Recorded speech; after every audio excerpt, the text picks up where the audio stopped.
Hey everybody, hope you guys are enjoying your Sunday. How you doing? Hope things are going well. Oh man. Right. As you guys continue to binge watch us on Sunday. Good morning. Good morning. Hey Bishop, how you doing? Doing fine, man. That's good to hear. This morning's going well. Yeah, it is. I got a couple questions for you about a few of these technical things after we're done. Oh, sure. Yeah, I don't understand what I'm doing. Oh no, we got you. Yeah, I know. Yeah,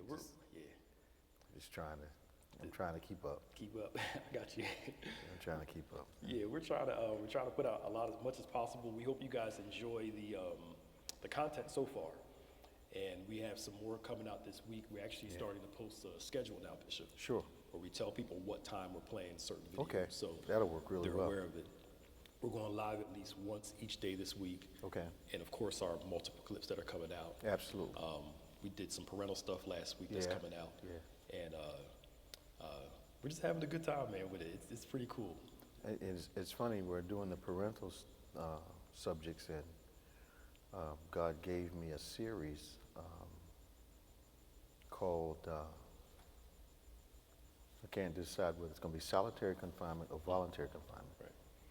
But for some reason, took me to all of the titles of forms of discipline that appeared to me when I was looking at Israel in Egypt. And I started thinking about detention and grounding and timeout and what else is there? Grounding, timeout. Whippings. I didn't do whippings yet. But there are several detention type things. Okay. Detention. Suspension. Suspension, grounding, timeout. There were a couple others that Lord was saying, you know, I need you to talk about these as it relates to Israel and Egypt. Okay. But the thing that's crazy is as I'm reading, studying up on these different types of punishments or chastisements, modern day philosophers and people that's supposed to be experts have taken the responsibility away from the children to behave. Right. And I don't know what environment they're talking about. They're talking about if you put a child in a good environment, that child will automatically start making right decisions. That ain't true. I mean, anybody That that's, ain't true. anybody's raised anybody. Right. But that just, it's so untrue. Right. So there's no balance. It's either, you know, don't ground them at all. Yeah. And just kind of talk to them about focusing their energy. You know, teach them how to meditate, and that will correct bad behavior.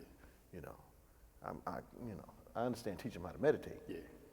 But Leola said every now and then you got to convince them. Right. You know, so there needs to be a balance Absolutely. of conversation and confrontation. Right. And I don't think that'll kill a child. I think it'll get them ready for the world. Absolutely. Okay. We had a doctor tell us if your child starts having a tantrum and rolling on the floor and throwing stuff, just let them have their time. Let them throw stuff, let them roll around and scream, and eventually they'll come out of it.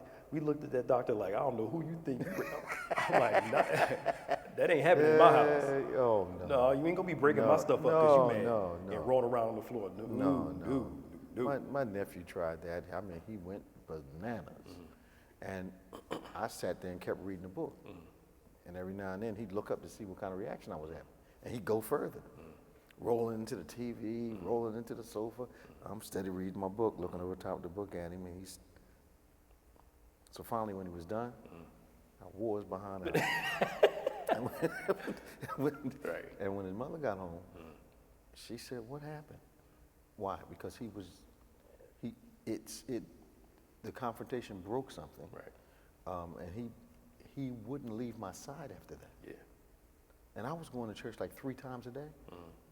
And he was like, we going, Uncle Dave? We going? We going? Yeah. I mean, the whole time they were visiting, they visited the whole summer. Yeah. I'm a preacher. I'm in church every day. Yeah. He didn't want to go anywhere else. Extra service in the afternoon. Yeah. And his mother was like, what happened? I said, he threw a tantrum. Yeah. And what did you do? I said, when he got done, I threw one.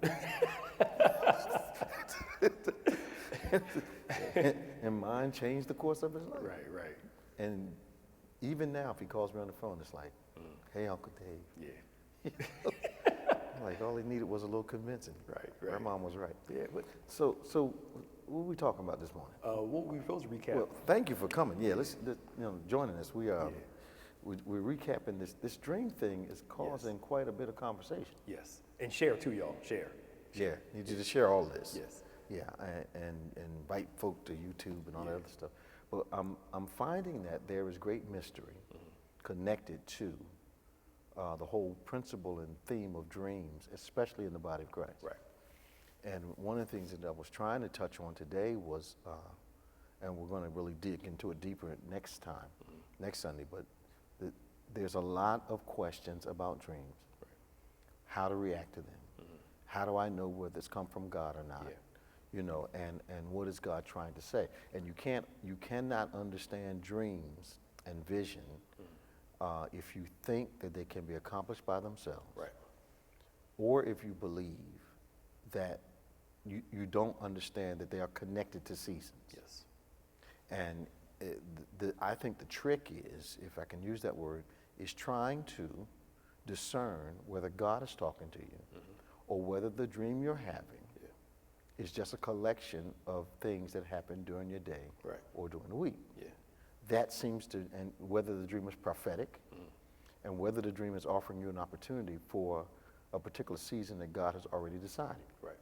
You know, so we're in a situation where these dreams that we have, we have to find out whether they are dreams of integrity, dreams that actually speak what God is trying to say to us.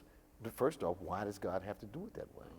You know, why is it necessary? Why am I wired? Why are you and I wired in such a way that there's some things God can't say to us while we're awake? Right.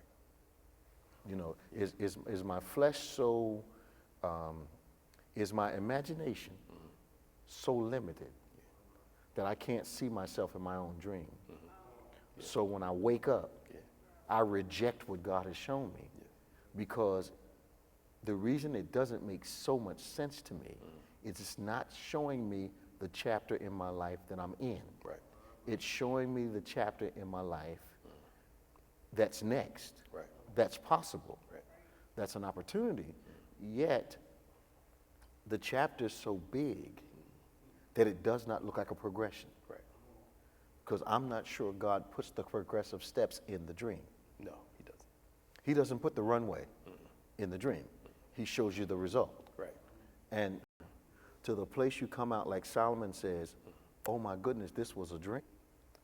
It's what Job says, that, you know, he put you to sleep,